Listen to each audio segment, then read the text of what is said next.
Now, we received a huge response to John Rivers' story on our social platforms and hundreds of comments sharing their own terrible experiences with Canadian healthcare.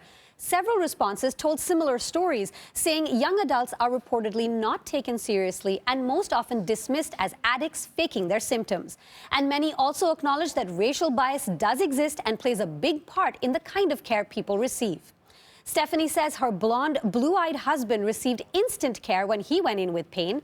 The nurse said kidney stones and he got morphine before he even saw a doctor. You can't tell me there isn't white privilege. She added that she thinks that's the treatment everyone deserves. And Tiffany adds that the bias is also directed towards those with disabilities. We've struggled for 3 years to get help for our son, only to be pushed off of waiting lists after being told we are not able to help without him even seeing a doctor. Our healthcare system fails those most in need and vulnerable.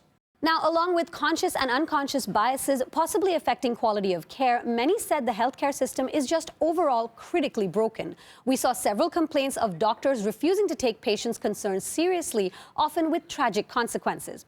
Like Rose, who shared the painful story of losing 2 family members in the past year, and a third being told she has anxiety, which actually turned out to be a rare immune system disorder called Guillain-Barré syndrome. What is truly happening to our healthcare system, she asks, who else will die?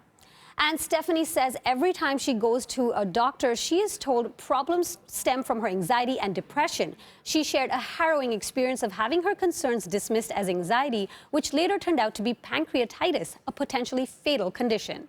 Now, as we said, this story has given rise to much discussion, and you can read both of our in-depth articles on racial bias in healthcare on our website, citynews.ca, and you can continue weighing in with your thoughts on our social pages.